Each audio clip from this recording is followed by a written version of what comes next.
I'm recording, so I am. All right.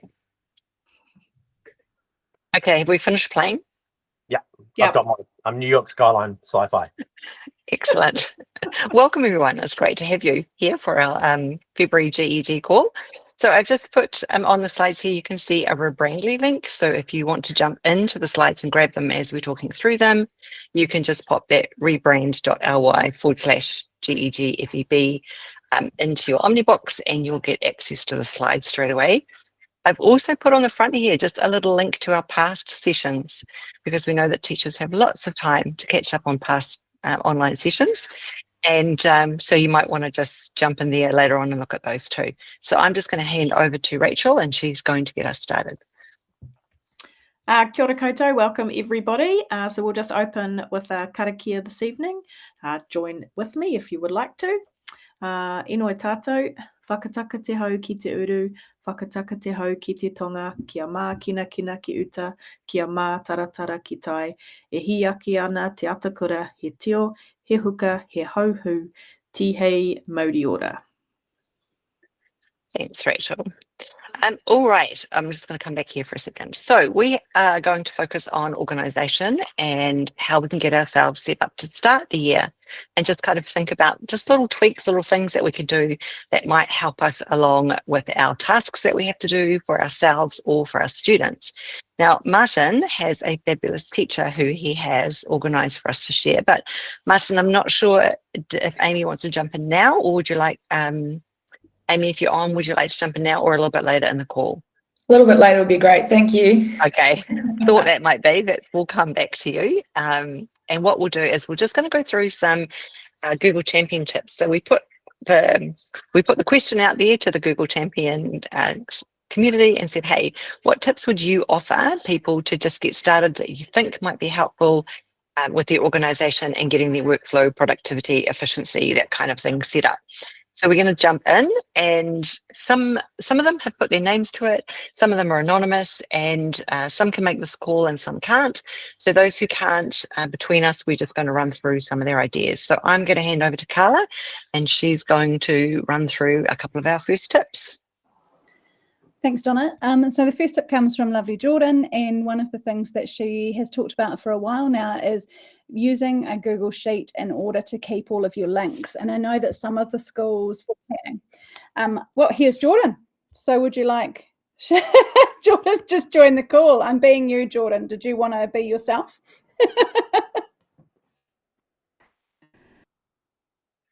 Maybe not. Jordan, do you want to jump in and talk through your organisation idea, or do you want Carla to chat it through? I literally just joined, so what great timing. Hello. I was like, why is everyone awkward pausing? Didn't realize it was me. Yes, I created just this really simple table on Google Sheets just to sort of like track all of your like planning links, you know, like when someone's like, here, have this term overview and have this long-term planner and have this key document, and you have to like go into your drive and search for all of those things. So rather than searching, just create sort of like a hub with all of those links and sort of things together, and it's just really easy for you to come back to one place and then click on rather than going through your Google Drive and finding a gazillion things. So it's really handy, something that I really enjoy using. Oh, thanks, Jordan. And I've just dropped in the chat. If you have any ideas or any questions about anything that we share, either feel free to unmute yourself and ask a question, or pop it in the chat if you would like to. It's a great idea, Jordan. I use that all the time. And just, yeah, trouble is I put so many links in there that I sometimes forget to go back to it. I've seen some schools who have also used something similar in terms of creating a hub for their staff. So just their key policy documents, and especially for new staff that are joining, or even doing one for relievers about where they can find things like timetables. So it's a really nice way, particularly if you've got a very specific or nuanced navigation in your drive, to be able to support new teachers or to be able to support relievers to access what they need to. So it's a super cool tip that can be used lots of different ways. Cool. Thanks for that, Jordan. And thank you for being the first bravest one to jump in. I don't know, is Jordan Shellcrace on the call? I don't think she is. I've just been through. No. So Carla, Would you like to jump in on this one? Totally. So Jordan is a massive fan and she always teases me about tab overload, but my tabs are a reflection of my mind. So I'm just totally embracing it. And what Jordan does quite beautifully, stop it, Steve. What Jordan does quite beautifully is she uses tab groups, she pins tabs and she uses bookmarks in order to keep her screen really organized and to be able to work out what she needs and how they might be linked together. And I think that it's a really cool quick tip and one that I've seen students using quite beautifully as they enter into the intermediate and high school years, and they're really resonating with this. So I thought that was really cool. Donna, did you know anything else you wanted to add to this one?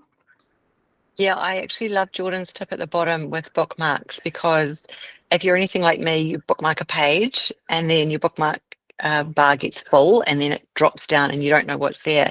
But her tip down the bottom here is that you can edit your bookmarks. So if you know what the icon is, then you can go in and delete the word. And you'll notice that Jordan's up the top here, that all she's got is a whole list of symbols with no words. And so you can actually get a lot more on your bookmark bar just by editing it and deleting the writing and then saving just the symbol. And you can also drag and drop them around too. So I'll often drag one that I'm using and then I might drag something else later on into that place. But that's a really cool tip about condensing that bookmark bar. Anyone else got any tips about their groups or pin tabs or bookmarks that they want to throw in? That using bookmark groups is a great one, because as you group them all, it reduces the load that's on Chrome. If you got like 700 tabs open, Carla, then Chrome's working real hard, and you find the fan starts spinning super crazy. So it's a way of actually reducing it all, and you can come back to them later, and they're so good. So I've started using them last year, and it's like, it's made a huge difference. Yeah, and I discovered the other day, Steve, because some of mine had disappeared. I thought I had quite a few groups, and then I had to restart my machine, and only like 3 or 4 of them turned up, and I went, "No, this sucks. It's not doing what it's meant to do."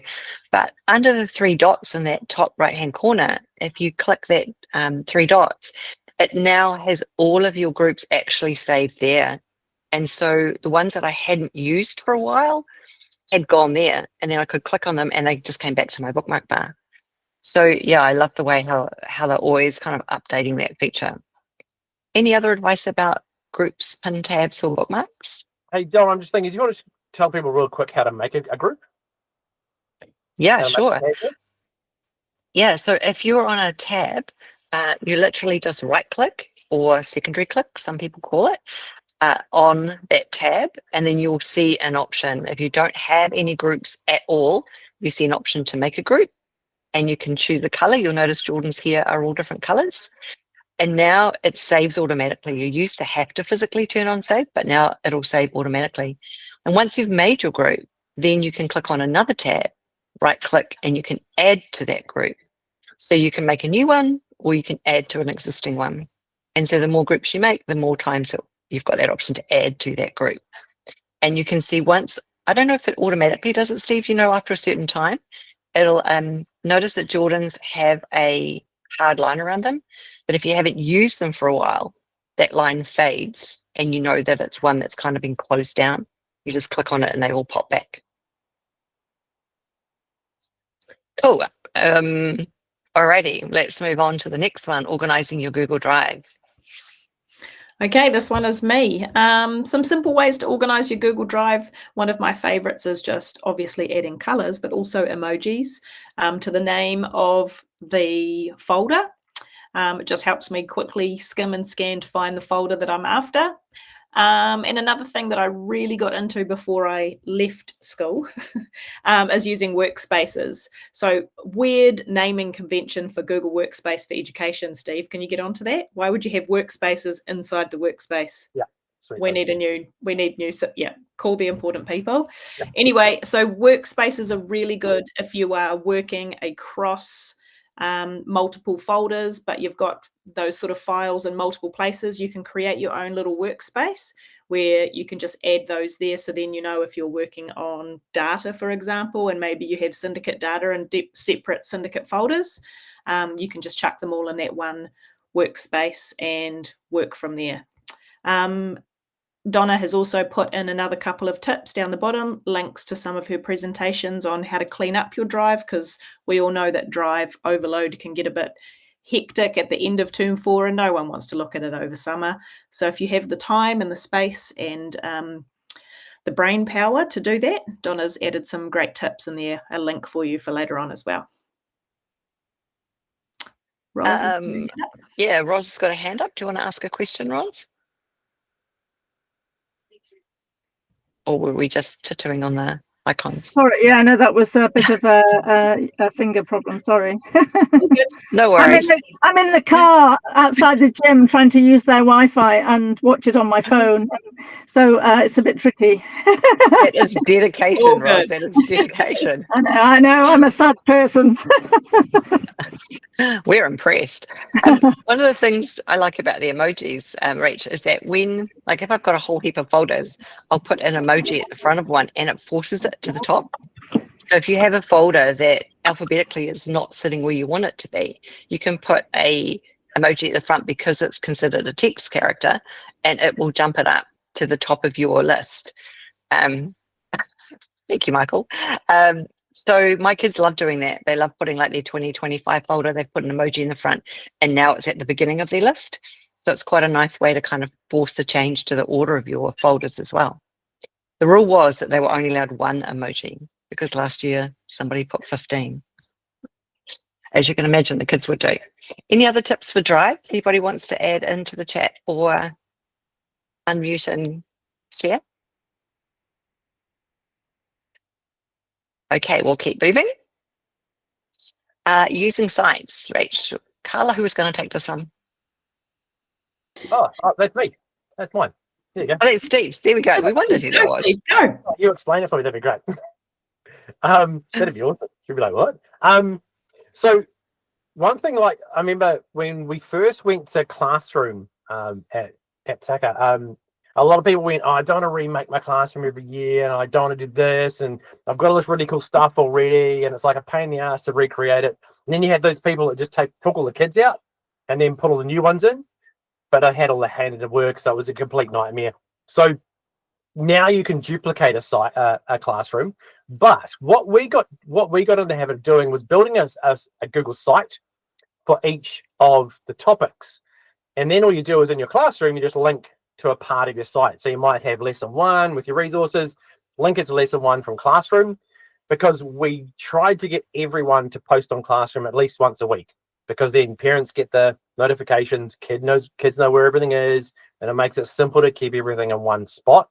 So to help the people that want to just have one spot and then link, we'd do a site, link it into classroom, and it made it heaps easier. So next year you do exactly the same thing. You make a new class, you put your kids in it fresh, you link back to your sites, and if you want to, some people will also put the site as a link in their classroom, so parents could look at the whole site and see the whole stuff as well. So that was kind of the first 2 bits there.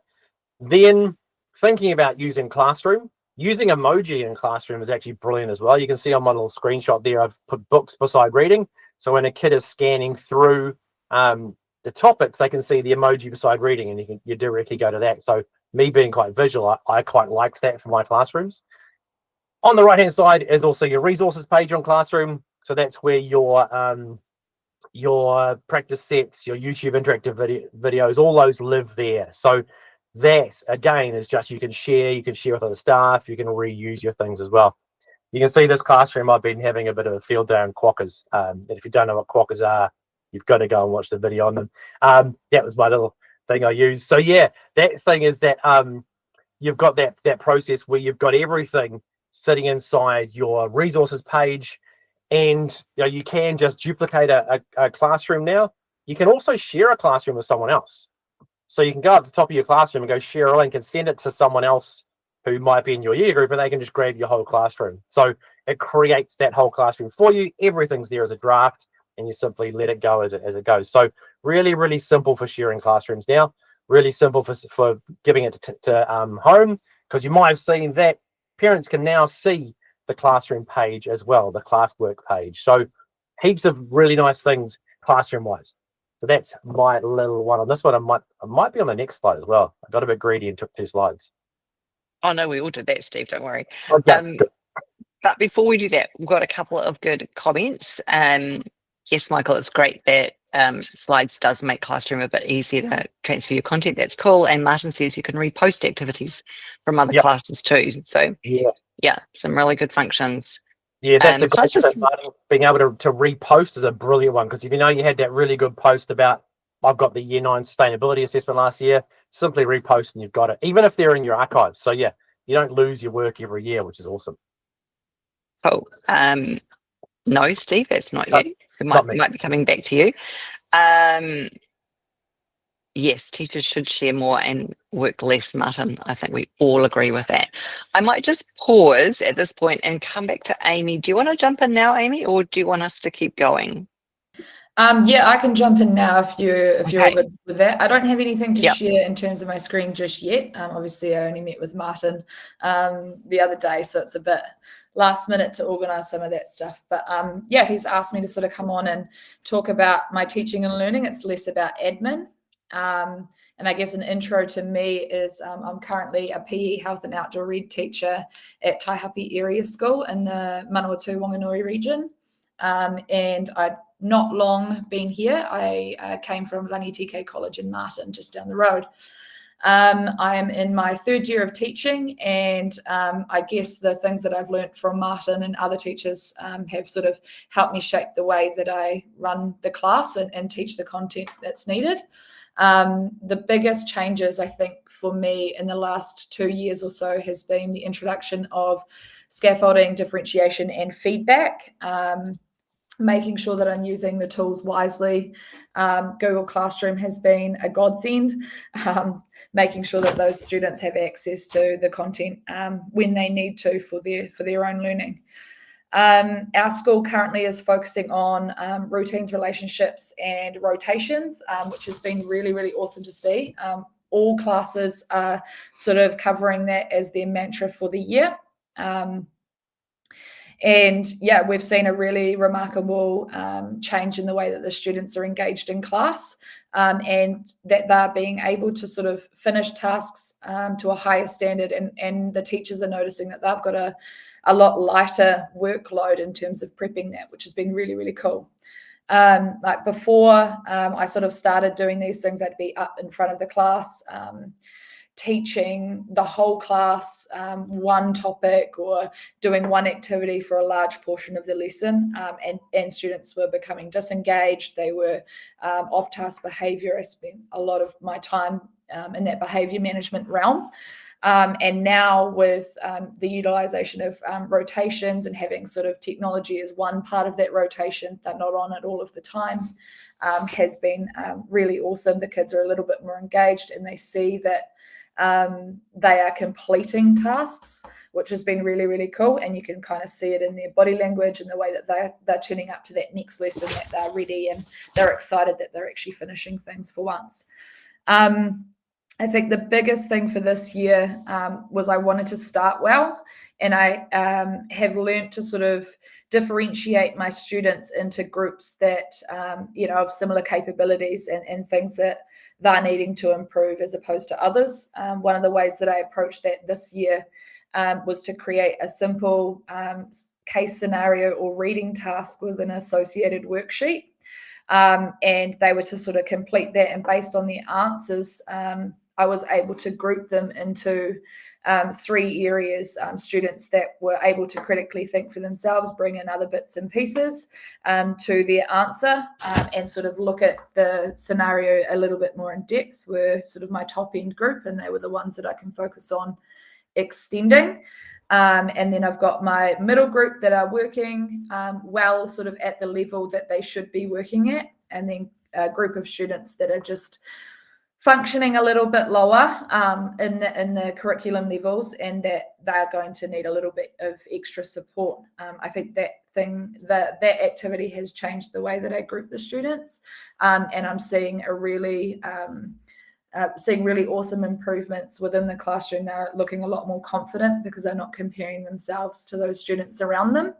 But yeah, definitely the use of Google Classroom has been really helpful in sort of delivering some of this content and making it easier for me to review and give feedback, especially on those initial differentiation tasks, for me to identify, asking questions as they're sort of completing some of their tasks. Can you tell me more? And if they sort of can't, then that sort of dictates where I put them into those groups. But sorry, it's not admin focused. It's a little bit more teaching and learning. But it's really great to be here. I've picked up a few tips already. And yeah, if there's any questions, happy to take Thanks, those. Amy. It's really awesome. And it does kind of link to our organisation, because you've touched on some really good ways that you've actually set your class up for your routines to start the year. And I think that's a really important point, that getting those routines set and the way that you want to manage your class set, and getting them to know the expectations of your work and how it goes, which is all part of that setting up the classroom, is definitely part of getting yourself organised and managing your class right from the start. So that's really relative. So thanks for sharing that, Amy. Does anyone have any questions for Amy, or let's have a look in the chat and see if there's any questions? Yeah, Michael, good point. Not working less, but focus on teaching more. That's so true. Absolutely. Martin, you've got your hand up. Go for it. Yeah, I just need to say, I've been working with Amy for 3 or 4 years, and I've forgotten she's only a 3-year teacher. She's only been out 3 years, because she just absolutely devours everything I put in front of her, because I work with 15 odd schools at a time, and I meet teachers who are creative, but not necessarily digitally capable, or they might be digitally capable, but their pedagogy is pretty wobbly, or their pedagogy might be great, but they're not willing to share. And so Amy just ticks all of those boxes and is of a huge support to her school. So the stuff that she's been indicating and talking about with the school is stuff that we've been really working on in the last year in the school. And it's great to see it's getting so many great results in such an amazingly short time. So well done, Amy. Thanks for coming, and thanks for everything. Yeah, thanks, Amy.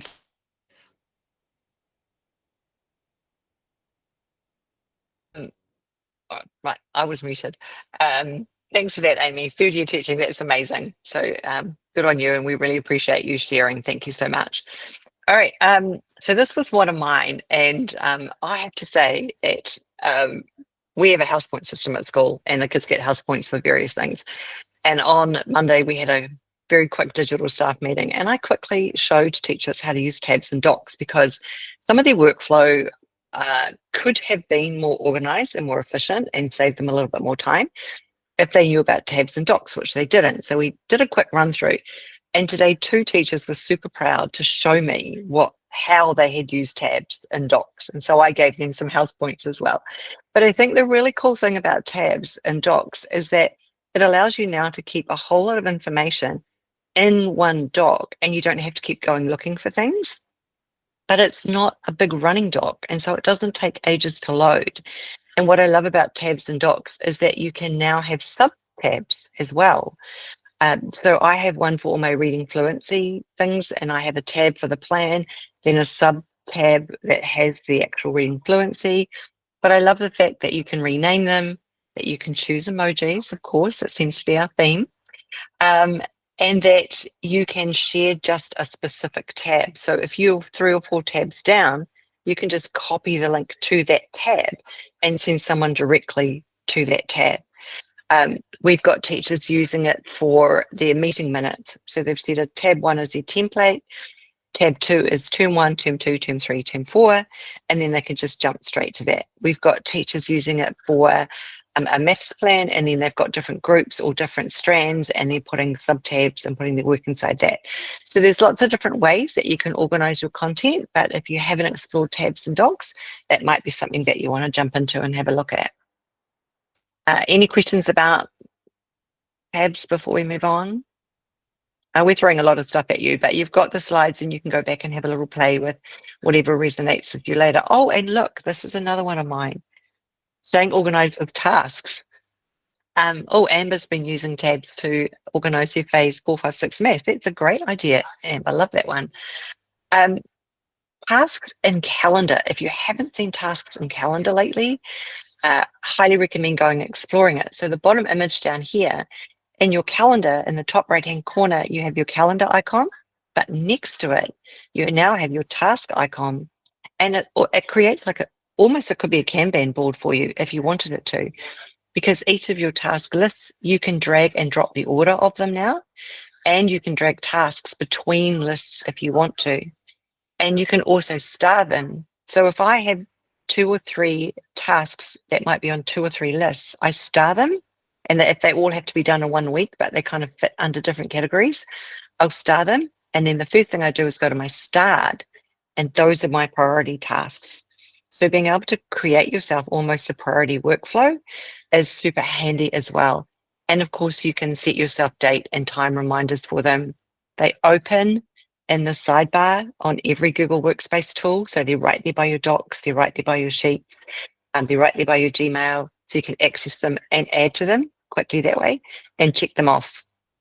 So yeah, I think if you haven't been into tasks for a while, and you can add them in docs with an @ symbol. Love that, Steve. And they're an app on your phone. Look at all this gold that keeps coming up for tasks. So highly recommend in terms of if you're looking for something to maybe think, how might I keep all my things organized? You might want to have a little look at tasks. Any questions on tasks before we move on? All right, Carla's going to talk to us about building blocks. I'm cracking up because Donna got salty and she's now added Education Plus feature across my slide. So if you're in a school like Donna is that doesn't have Education Plus, I sincerely apologise. When we were at one of the Google meetups last year, when Donna ditched us for Australia, we were learning a little bit about using building blocks. And one of the things that I was doing with some students was using some of the common sense media, social media scenario or persona templates for them to explore what they would suggest for online behavior and just to give them some different ideas. So it was all beautifully formatted, but of course I wanted to edit it and I wanted students to edit it. And I thought, oh, this could be a perfect way to use building blocks. So what I love is being able to create custom building blocks in docs, and then to be able to not have to spend an enormous time formatting tables, especially when I've got images and so forth in them. And instead, I can save my building block, have a little description in there. So you can see I've got critical literacy social post examples, because in 3 months' time, I probably will be like, social post, what? So I've got that lovely little reminder about what it is. And then to use it in any docs in the future, I can simply click at building blocks and then click my social post title underneath my custom building blocks. And it just means that for things I do reuse, because I want student input and scenarios and their feedback about different ways it works, I can save myself that formatting time by having those social media style templates and using some cool resources like Common Sense Media, who are pretty cool, in a way that doesn't take me heaps and heaps of time. So that's one that I quite enjoy. Sorry, Donna. And if we had building blocks, I would use it a lot. We have basic building blocks, but we don't have custom building blocks. Super cool as well for things like timetables, rotations, yeah, those kinds of things. The other thing, and this is one that I was sharing with a new colleague, and she was like, what, how did I not know this? And so I thought I'd jump it in. I mean, it's that idea about using the filter chips in Google Drive to help you to search. So rather than typing in, you know, draft, you can filter that to only documents or only spreadsheets. And you can also, of course, filter by people if you know who owns the document, and also time by using modified. The other part that she was not aware of is being able to use some of the advanced search operators. So being able to put, you know, title and a colon, and then it will only search for files that have that word in the title. And then being able to use content in a colon to be able to search for where a word might appear within a document. I'm notorious for naming things and forgetting what I've named them, but knowing what's inside the document. So content colon is like, although content colon sounds a bit biological, doesn't it? But having that and being able to search its photosynthesis, and I know that's contained within what I'm looking for, it really helps me to find it. And so I just think there's some really cool, I've gone really back to some of the things that I've used for a while. So they're not super new, but they're things that I think can make life a lot easier and stop you from wanting to throw your computer out the window. Yeah, Carla, I do that all the time. The type saves me just using type, just like searching. I know it's a sheet or I know it's a form. That in itself saves me a heap of time. So yeah, that's a really good one. Okay, moving on. We've got older girl to goodie. This is my oldie but a goodie. People that know me know that I really struggle with procrastination. So if what is the saying? If tomorrow's not the due date, today is not the due date. And so one of the things that I've been working with is just trying to categorize tasks, whether they're urgent and important or not urgent, but also important, and so forth throughout. But in a way to try and really trigger my brain and get myself being able to see this and work through my tasks. I love the idea. I love using images as labels. It's not new, but now we can do them really easily in Canva. You can also do them in slides, and you simply save them and then click the wee image icon to be able to upload it so it sits above your note and Keep. And then just because I felt like I was kicking it old school and I thought I'd better share something new, you can click the reminder in your Keep notes. And from this year, that will actually integrate into tasks. So it's a really cool way of bringing some of those features together and having some of those things that are linked to different content that you might be wanting to read or follow up with, and set yourself reminders for those to be happening. And I think that integration will be super awesome. Wouldn't it be awesome if you could integrate the visual heading into tasks as well? That would be great. Great for principals and support staff. Yeah, that's a good point, Martin. Colours for different people. I love that idea.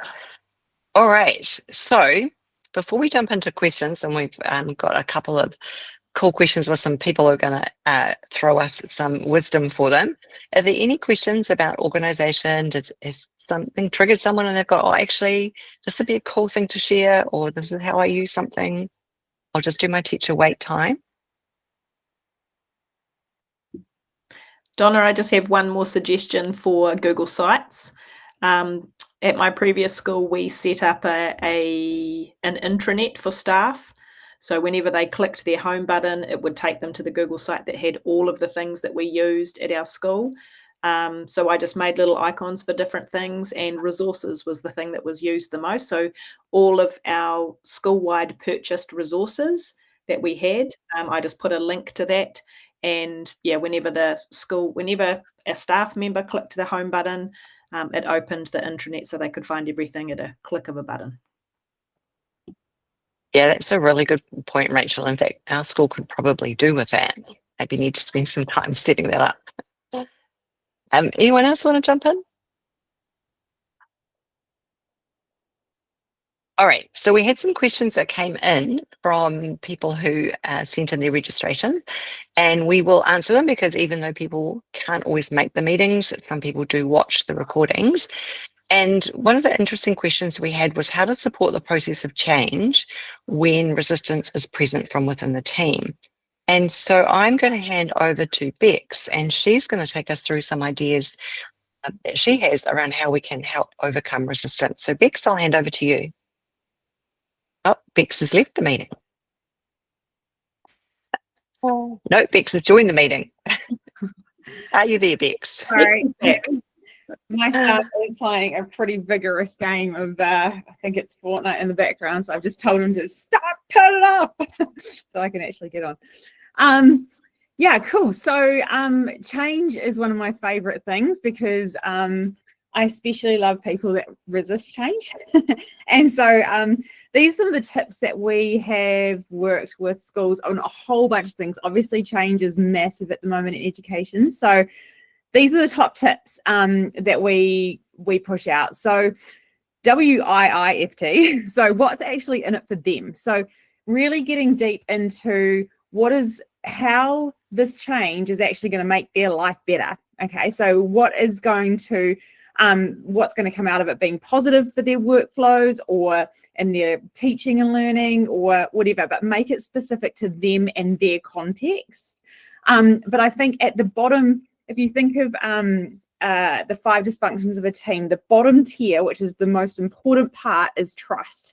So no one's ever going to listen to you or want to change or do anything you say unless you have that trust and relationship with the person or your colleagues. So what's in it for them? Show, don't tell. So it's all very well saying, I do this, I do that, I do this, I do that. Actually sitting down, and honestly, Donna, you've been one of the most incredible people with that, when you came into my school with that, was actually sitting down beside them and showing them how to do something, and that they could actually do it then and there, and doing it right then and there rather than having a slideshow of a whole bunch of stuff. That is a game changer, because then they go, oh, we can actually do this, or this is achievable. Yeah, I can totally do that. And also making that change, or whatever you want it to, like, you might have the change right up here, but just giving them that 1%, like the 1%ers are like an absolute game changer, which 1% better every day is achievable, right? So you can just take that one small step as opposed to that one giant leap, right? And then the other part is about open communication. So giving them opportunities to be able to come in and have a chat with you, that lunch and learn type things.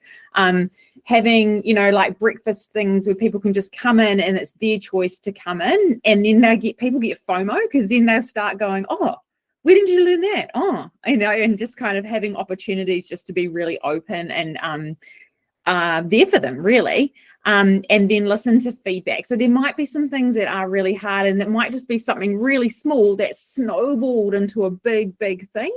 So actually having that open communication right at the beginning and kind of mitigating that from the beginning is another top tip. And then the next slide, Donna, was just a really cool image that makes sense when it comes to change, right? So it actually comes from the Noster model, which we use all the time in implementing change, but I saw this one on LinkedIn by the ICT evangelist, which related to supporting change in the digital space. So basically what happens, if you have all that top row, so strategic vision, data and privacy security, equity and accessibility, I'm not sure, what is it? I can't even read that. I'm like blind today. Continued professional development. Yeah, continue. So this morning I'm getting that blind that I went like this to a person in the gym that I thought was my friend and it wasn't. And so I ended up like freaking out this girl in the gym. Okay, learning and teaching and ethics and bias. If you have all of those things, that's when it's going to work, right? But if you have something missing around ethics and bias, you're going to then have unethical and biased implementation. Okay, so as you can see, if you miss one of those little things, that's the kind of fear. Now, anxiety is one that hits teachers all the time. And you can see right there, it's missing is the PD and support, right? So having anxiety is because they feel like they don't know. They might have all the other things around them, but not knowing what to do is going to freak them out. So the other ones, if you look at the Noster model, there's always, and the other one that's always comes up is frustration. So say you've got the vision, you've got the skills, you've got the incentives, but if you haven't got the resources, they're going to be frustrated. So that could be, the devices don't work, or, the iPads are not updated, or things like that. So that's when it's going to cause frustration, because you've got everything ready to go and then you press play, doesn't work, right? And the confusion one, when people start feeling confused and they don't want to do anything, it's normally because that first one, that strategic vision, that's when that's missing, because they actually don't know why they're doing this. They have got no why that's backing that. So you can see why it's got a lack of direction. Does that make sense? So it kind of just showcases why there might be a whole bunch of feelings going on. I'll actually share the Noster model as well, which actually is like a overarching reasons why things might not be working and changing in your schools. It's fantastic. So I'll share that with you too, Donna, or I might chuck it on these slides so that we can, when you share it out, it'll be on there as well. But that one had a digital sort of lens to it. That's awesome. Thanks, Bex. Yeah, just chuck it on the slide. That would be really awesome, and then people can catch it there. Jennifer does tiki brickies and shares tips. Excellent. Yeah, there's some really helpful advice there, Bex. So hopefully those people who are coming up against some change in their schools, or coming up against some people who are resistors, that's giving you a few ideas of one idea that you might be able to try and shift those people a little bit. I actually said in a meeting the other day that somebody asked me, how do I cope with people who are resistors? And I said, well, I don't really spend much time watering rocks. and they actually looked at me as if I like, what is she talking about? So then I ended up having to explain what I meant, which took way too long, and I should just never have said it. But yeah, sometimes starting with the early adopters is the place to go. Okay, and so some of the other questions that came up are how to keep track of things to do and decisions made. So we've talked about Google Tasks and Google Sheets. Hopefully that might have helped there. Somebody asked about how to organize their Gmail. So yeah, PD on the potty, Michael, that is a cool idea. He has A4 posters in the bathroom. There's a link there to a resource around how to tidy up your inbox if your Gmail is something you want to organize. Somebody asked about Google Classroom. They haven't used it for a long time. How would they use it and what is new? So we've linked you to 2 Google resources that talk about Google Workspace updates and Google Classroom announcements. Steve, do you have any advice on where to go for that? Just on that, we did a bunch of back to school webinars this year, and the first one on the Monday was kind of a look at the updates to Classroom. That's available as a recording. I can probably send those out afterwards. Actually, it might even be on the GEG Facebook page as well. So that's got some the announcements there are great. The workspace updates is really good. There is also, if you go to the edu page, which is edu.google.com, there is a link to what's called product guides, and that has a whole lot of stuff on Classroom, a whole lot of videos from educators as well, which is really helpful, real small bite size. But yeah, have a look at those. If you don't get joy there, ask Donna. Hey, thanks, Steve. So, actually, no, I won't go there. We'll add those edu links into that question too. And then there were some questions around bulk email limits and Workspace for Education Plus. Steve, do you have an answer for that one? Yeah, so there is email limits on all versions of Workspace, which I think is 1,500 emails per day per person. It is to stop people bulk spamming.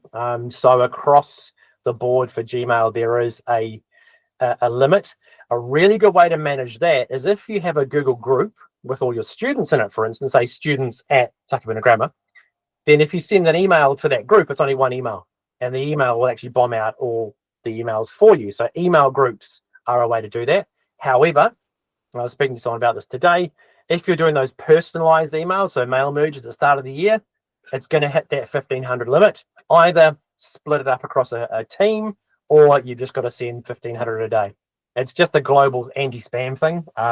So kind of makes sense that you can't send thousands and thousands of emails a day. However, start of the year, we know it's a time when schools hit these limits. So yeah, use a group if you want to do a non-personalized. If it is personalized, maybe get different people to send them is one way to do it. The next one is about NDRs, which is actually an Outlook term. So I can't help you with Outlook emails, but if you do get it, it's basically a non-delivery response where you get some code back from the other end. Sorry, Donna, block here is. In Workspace Plus, there is the investigation tool. If you open that email, you can actually find the email header. You can copy all that and then open a support ticket and whack it in there and say what happened. Or you can ask someone super clever, like Gemini, what does this mean? So whack the whole header in there. Now, making sure you don't have the email address and all that sort of stuff in it, but the great big code that's inside the header, machines can read that. So 2 ways to do it. 1, support ticket. 2, whack it into Gemini, take out any personally identified information and say, what went wrong here? Sometimes it's because the other end hasn't set up SPF, DKIM, DMARC, all the things that you're supposed to set up as a school. And so when the email gets there, it looks as though it's going to a weird place. Gmail will look at that and go, nah, I'm not sending that there, sorry. The next one is yours too, Steve. Amazing. Postmasters, I think that's the idea of is it whoever popped that one? I'm guessing that's having like a generic email address. So it might be postmaster at or admin at. They can be really good. However, if you have multiple people using it, so a lot of people use admin at as kind of their catch-all. If you have multiple people accessing that, again, use the investigation tool to do a bit of investigations if something goes wrong, because sometimes someone might do something that you don't know, something goes out from that account. So there are a couple of things there. There is a new thing inside trust rules. where you can actually set a type of task that needs multiple sign-offs. So having a look inside Drive trust rules and the Gmail compliance, you do sometimes, there are things you can set which will mean 2 people have to sign it off effectively. So if you got any questions about those ones, feel free to flick them back to me personally. We won't spend a lot of time on this, but those are some ideas there. I know this time of the year, email gets smashed. Oh, thank you for answering those, Steve. That's really helpful. No problem. Okay, so Oh, sorry, Donna. yeah, I was just go. going to say, I No, no, suppose go. the other workaround to those bulk emails at the beginning of the year is most student management systems have that bulk capacity. Yeah, but it may still count. So if Kmart, for instance, is sending, that's cool. But if Kmart is routing them back through your Gmail, it'll actually count against your numbers. So Okay, they are. So not picking on Kmart, it's a great product. Just saying, because that's the one we used. It will sometimes send them as individual emails through your Gmail. So okay. So if there's a glitch here, we know why. maybe get the dean, the head of year, the syndicate leader. They can send a bunch out, perhaps because there is the mail mood built into Gmail now. Yeah, excellent. Sweet as. And before we start to wrap things up, does anyone have any questions about the questions, or has a question popped into someone's mind while we've been thinking about questions? Super meta. Yeah, I've got a question about the questions. So yeah, you mentioned the fact that start of the year is quite common to have a large number of emails. So I'm just wondering if any Google tools that could actually streamline that process, have one location where you just drop all the information in. And so groups will do that, Michael. If it's a personalized one, there's no way around it because it will send each individual email. But if you're doing a bulk one out, say to all year 9s, you can make a Google group called Year 9, send one email to Year 9 at, and that's only one email you're sending. Groups will actually do the sending for you. Now, I wasn't thinking about emails, but the idea of having a central repository. So rather than having to constantly send out emails for one thing, next thing, that staff have a central repository to have all the documents already there. Yeah, sure. So staff-wise or student-wise? Well, actually, probably at the moment, it's more staff-wise. Yeah, staff-wise, I think Jordan's tip about the sheets with a bunch of links on them is really good. Do a site. We actually did a Google Classroom for our staff at my school, where we'd post stuff in the classroom. So and the nice thing about that was the staff were using Classroom as a student. So your team actually and your colleagues got to see Classroom from the other side. And we actually had a lot of really good learning out of that. So I've used a Classroom, I've used a site, and Jordan's tip about a sheet is brilliant as well, because having that one place to go makes it super simple. Well, not simple, but easier, because nothing's simple at the start of the year. Oh, thanks, Michael and Steve. That's a really helpful conversation. Alrighty, anything else? I'm just going to do a little bit of teacher wait time. You can tell in my class I'm working on wait time. All right. Yeah, using chat, Bex, that's a good idea for leadership programs and workshops and things, because you can put files and things in chat as well. So that's another good communication tool. Okay, Yeah, so what we're going to... That's a great, sorry, I'm going to butt in there, Donna, because that is a great tip, Bex. Using chat is a brilliant way to do it. It's a great way to share files. It's also a really good instant message solution, because if you do need to bomb a message out to all your staff, an email is not going to do it. You can't have a phone tree around the school. So if you do actually use chat, you can bomb an email out really quickly that people can get really the whole school over to Google Chat from emailing each other every day, and it's like it's wellbeing 101. So rather than going to your inbox and having a gazillion emails in there that someone's lost their sunglasses and I haven't got them and you haven't got them and they haven't got them, they now have a Google Chat that's like, and it's even for culture. So say like we had a chat room that's about wins or something like that, or something that someone's done really well, and so it just like builds culture on showcasing really good things that are happening. So you just have each chat channel set up like that, and it's working really well. The school's loving it. Yeah, thanks, Bex. It is. I mean, that's how we work. Chat is basically, if you want an instant reply, you do that. Email is 24 to 48 hours reply. As I know, a lot of schools do have that guideline. So yeah, good tip. And thanks for that saying, Martin. I didn't want to say that, but yeah, that is true. Cool. Thank you, team. That's really helpful. All right, I put the feedback link up there. If you put robranley./FEB into your Omnibox or scan the QR code, you will go into a draw for some swag. So we're just going to give you a couple of minutes to fill that out. I know, Steve, you promised, remember? You did. And one little tip while you're doing that is, does everyone know about Google Lens in your Omnibox and how you can now read QR codes without having to leave your laptop? So if you click in your Omnibox, you get the Google Lens, and what it does, if you I don't know if it's going to work, because can you guys see my screen, what it's doing? And if you draw Google Lens around your thing, it will open in the sidebar. I might have frozen and gone. I think straight to the link. you're sharing a tab on it, so he probably won't see it. Oh, okay. So give it a go, people. Just give it a go and see what happens. Click in your Omnibox.